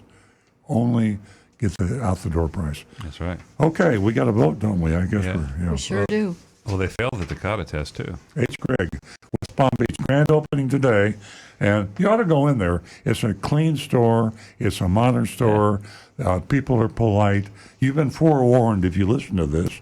And check them out. Go to H. Gregg and tell them you listen to Earl Stewart on Cars today, and that their shopper that they had yesterday, their first customer, wasn't really their first customer. No, it was a mystery shopping agent by Earl Stewart. Eugene, I'm really sorry for that. Sorry, Eugene, but real quick though on this, I included, and by the way, you can anybody listening can go on to earloncars.com and read the mystery shopping report and actually see some of the pictures we took, and so you can see it firsthand or secondhand. They have a sheet, their inspection sheet, and I'm not going to read everything on it, but there is nothing on here really. Well, I'm going to read it really fast. There's only 21 items. Driver seat condition, gauge operation, engine noise normal, smell, clear all the lights like the tire pressure sensor, gas, zero trip A, transmission shifts smoothly, clutch operates normal, alignment, brake feel, soft hard brake, ABS works, cruise control, body suspension, steering, long distance condition, normal distance condition, and fill out log. There's nothing in there that makes me feel warm and fuzzy. That's quite a laundry list. Pretty general. Yeah, it's nothing specific. So when he says, yes, it's safe, it passed inspection, there's nothing that even addresses a recall on here. So if you're going to H. Gregg and the grand opening day in West Palm Beach, they probably have some hot dogs and soft drinks. Who knows? It's going to be it'll probably be pretty nice. And if you want to buy a car from them, just remember you have to add $1,300 to the advertised price, because they have 2 hidden fees. They have a dealer prep fee for $900, and they have a electronic filing fee for $400. And so that's when you go to their website, take the advertised price and add $1,300. That's what you really pay, and that way you won't be surprised when you go in. Okay. And I got some grades coming in. Ed gives them a C. A C minus. Susan gives them a D. Michelle gives them an F. Nick gives them a D. Linda gives them a huge F. A huge. Thanks huge to for everyone. Thanks to everyone for participating and taking on these mystery shopping reports and letting us know how you feel about it. Okay, Stu, Earl. I'm going to give them a D. I'm going to pass them. They didn't do anything that all the other car dealers aren't doing, and I'm sad to have to do it, but can't give them a really good score. Is H. Gregg a real person? I don't know. I doubt it. I think they copied H. Gregg for name identification and awareness. I've heard of them. And yeah. We're changing the name of our dealership to Apple Toyota. Yeah. There you go. We got 2 minutes left, folks. Okay. And you're going to vote? My vote, yeah, I don't know. Okay. D minus. Okay, folks, I think I'm not going along with everyone else except Linda. And the shame here is that these people have 20 locations, and who knows what they've sold. And it's an amazing dealership. It's a huge dealership, and you can go anywhere, almost anywhere, and find a H. Gregg. And for all of these violations that don't represent who I am, I give them an F. There we go. The Black Widow strikes again. Exactly. Hey, text me after the show. Give me some ideas where we're going to shop next week, because I could use all the help that we can get. Absolutely, yeah, and yeah, let us know who would you like to shop. If you had a good or bad experience, just shop us or give us a recommendation, because we look for it every week. Who are we going to shop? If you want help get revenge. Yeah, exactly. Folks, we've come to an end of another show. We'll be right back here next week at the same time. Don't forget to read Earl's column, How to Get the Lowest Price on Any New Toyota from Any Toyota Dealer, and a special Have a Great Time, Rick. Thanks, Jonathan. Thanks to everyone who helped us here this morning, and to our listeners and our callers. Thanks to. It just keeps going off. It was just buzzing. It was hitting the mic. So I just put it here. So I mean, it just keeps. Yeah, I was glad you.